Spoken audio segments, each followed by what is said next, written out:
اس کے بعد حقوق بیان کیے گئے. سب سے پہلا حق اللہ کا کیا؟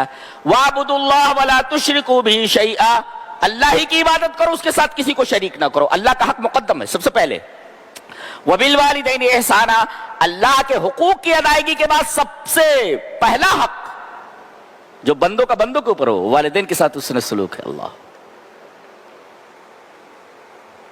ماں بچے کے لیے کیا کیا نہیں کرتی ہے، اور باپ اپنے بچے کے مستقبل کو سنوارنے کے لیے کیا کیا قربانیاں نہیں دیتا. اگر کوئی بچہ باپ کی ان قربانیوں کو بھول جائے، اس سے بڑا بدنصیب، اس سے بڑا بدبخت بچہ کوئی نہیں. انہوں نے تمہارا بچپن سنبھالا ہے، اب تم ان کا بچپن سنبھالو.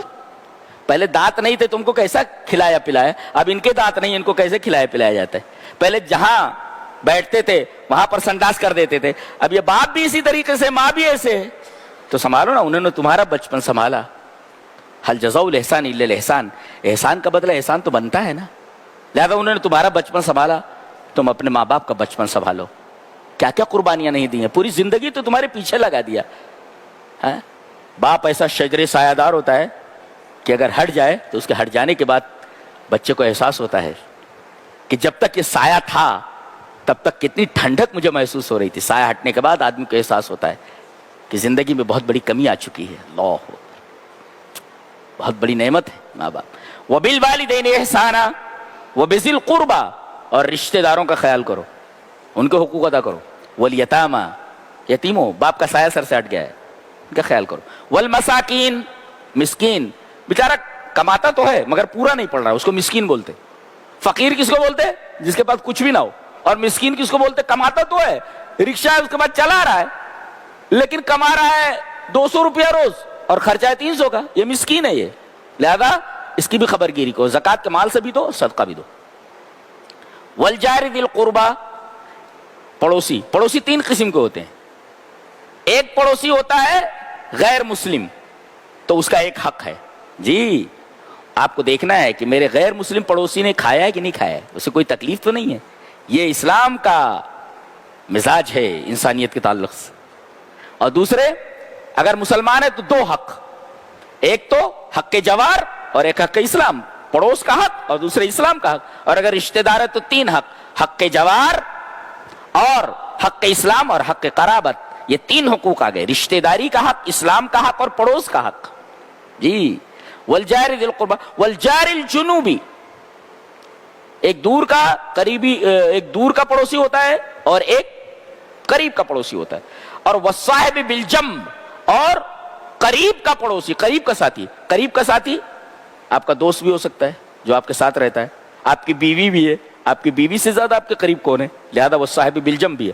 اس سے ایک استدلال اور کیا گیا، آپ ٹرین میں ہے یا بس میں ہے، کوئی عورت ہے، ریزرویشن نہیں ہے، کھڑی ہے بچے کو لے کر کے پریشان ہو رہی ہے، آپ بیٹھے ہوئے ہیں، کھڑے ہو کر کے آپ اس کو جگہ دے دیں، بیٹھیے یہاں پہ. والجار الجنب والصاحب بالجنب، آپ کے پہلو کا ساتھی ہے، بٹھا دیجئے اس کو. یہ اسلام کی تعلیم ہے.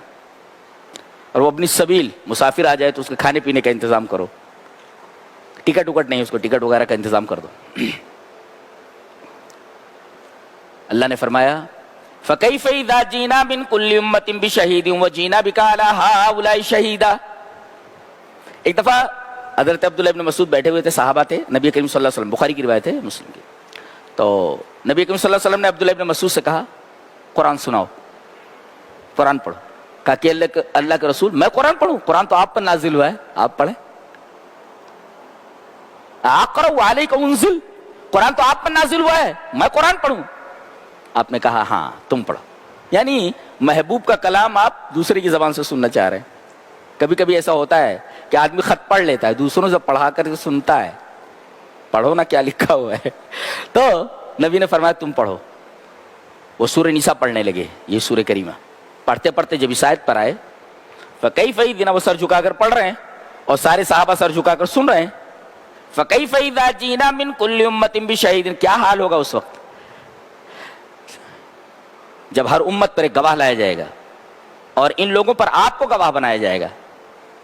تو آپ نے کہا بس بس رک جاؤ.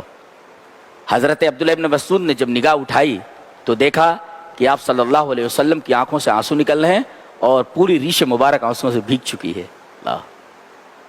یہ صحابہ کرام کی محفلیں ہیں، تبھی تو اللہ تبارک تعالیٰ نے پوری دنیا ان کے حوالے کر دی. ہم تو ایک دکان کے لیے ایک مکان کے لیے ترستے ہیں, ان کو پوری دنیا دے دی گئی. لو آج 55 سے زائد ممالک ہیں, سب وہی فتح کر کے دے کر گئے ہیں, سنبھال نہیں پا رہے ہم لوگ, وہی دے گئے ہیں, سب سنبھال نہیں پا رہے. پوری دنیا تو دے کر گئے, ہم سب لوگ سنبھال نہیں پا رہے ہیں. یہی لوگ ہیں. ان کی محفلیں کیسی ہوتی تھی؟ قرآن کی محفل ہوتی تھی, قرآن پڑھا جاتا تھا, لوگ روتے تھے. آج ہماری محفلیں کیا ہے؟ 5 لڑکے بیٹھے ہوئے ہیں, پتہ نہیں کیا مر رہے ہیں اس میں, دیکھ رہے ہیں, اور 5 لڑکے بیٹھے ہوئے ہیں, بظاہر ایسا لگتا ہے جیسے مجلس ہے, لیکن 5 تنہا ہیں. یہ موبائل نے کیسا تنہا کر دیا ہے ایک آدمی کو دوسرے سے. 5 بیٹھے ہوئے لیکن تنہا ہیں, محفل میں مگر تنہا, محفل میں رہ کر بھی محفل میں نہیں ہے, تنہا ہے وہ.